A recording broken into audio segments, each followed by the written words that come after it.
आइए सुनते हैं एक कहानी, एक दिव्य नाम के पीछे छिपी हुई। ये गाथा है उस कारण की जिसके चलते सोचिए स्वयं महादेव को अपनों के बीच तिरस्कार सहना पड़ा। चलिए आज उस रहस्य की जड़ तक चलते हैं। कहते हैं हर दिव्य नाम के पीछे कहानी होती है, एक गहरा रहस्य, एक अतीत। तो आज हम भगवान शिव के एक ऐसे ही नाम की कहानी सुनेंगे। नाम है कपाली। तो ये कहानी शुरू होती है एक बहुत ही खूबसूरत समय से। वर्षा ऋतु जा चुकी थी और शरद ऋतु का वो मन को हर लेने वाला वो सुंदर आगमन हुआ था। जरा उस दृश्य की कल्पना कीजिए। आसमान बादलों से एकदम साफ, बिल्कुल निर्मल हो गया था। नदियां भी शांत होकर अपने किनारों के भीतर बह रही थीं। सरोवरों में कमल खिल उठे थे और रात में चंद्रमा की ठंडी किरणें पूरी दुनिया को नहला रही थीं। ऐसे पवित्र शांत माहौल में साधु संतों के मन भी एकदम शुद्ध हो गए थे।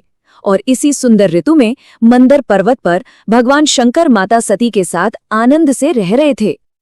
और बस ठीक इसी समय प्रजापतियों में जो सबसे श्रेष्ठ थे, प्रजापति दक्ष, उन्होंने एक बहुत बड़े यज्ञ का आयोजन किया। कोई छोटा मोटा यज्ञ नहीं, बल्कि एक महायज्ञ, एक ऐसा यज्ञ जिसकी चर्चा युगों युगों तक होनी थी। अब उस यज्ञ में कौन कौन आया था? अरे कौन नहीं आया था ये पूछिए। 12 के 12 आदित्य, इंद्र के साथ सारी देवगण, अरुंधति जी के साथ महर्षि वशिष्ठ, अनसुईया जी के साथ अत्रि मुनि, और तो और अहिंसा के साथ स्वयं धर्मदेव भी आए थे। चंद्रमा को रोहिणी के साथ कोषाध्यक्ष बनाया गया था। मतलब पूरा का पूरा देवलोक और ऋषिलोक, सबकी मौजूदगी से वो सभा चमक रही थी। दक्ष ने अपने सभी दामादों को, अपनी सारी बेटियों को, नाती पोतों को, सबको उस महायज्ञ में बुलाया। मतलब स्वर्ग और पृथ्वी के जितने भी बड़े बड़े लोग थे, सब वहां मौजूद थे। सब सिवाय इतनी भरी पूरी सभा, हर कोई वहां था।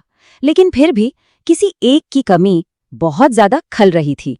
और इस बात को सबसे पहले किसने नोटिस किया? देवर्षि नारद ने। तो उन्होंने पूछ ही लिया, हे महर्षि, एक बात बताइए, जो देवों के भी देव हैं, जो सबसे बड़े हैं, सबसे श्रेष्ठ, जो आदि देव हैं, उन महेश्वर को, उन जगत के स्वामी को दक्ष ने अपने यज्ञ में क्यों नहीं बुलाया? और जवाब में ऋषि पुलस्त्य ने सिर्फ एक शब्द कहा, एक ऐसा शब्द जिसमें पूरा रहस्य छिपा था, कपाली। उन्होंने बताया कि दक्ष भगवान शिव को कपाली मानते थे और इसीलिए उन्हें यज्ञ के लायक नहीं समझा और इसीलिए उन्हें नहीं बुलाया। लेकिन शिव कपाली क्यों कहलाए? आखिर क्या मतलब है इस नाम का?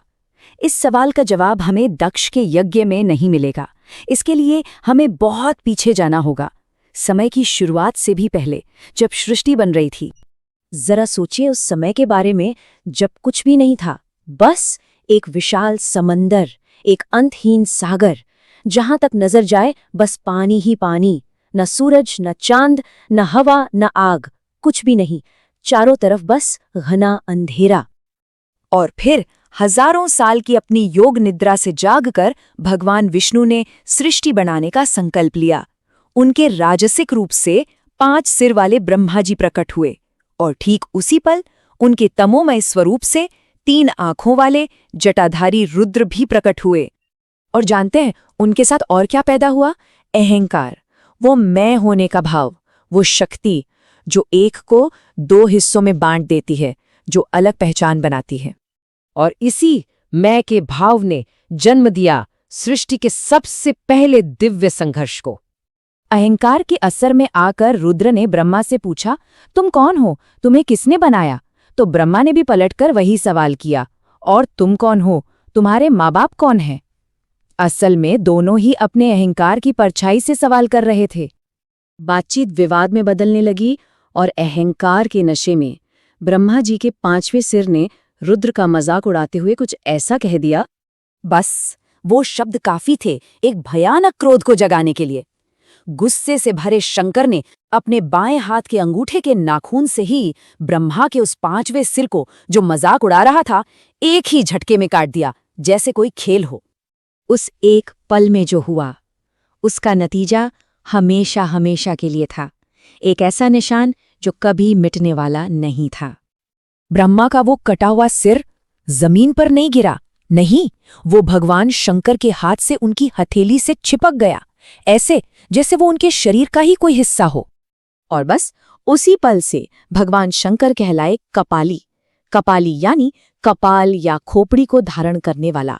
ये नाम उनके उस काम की एक स्थायी निशानी बन गया।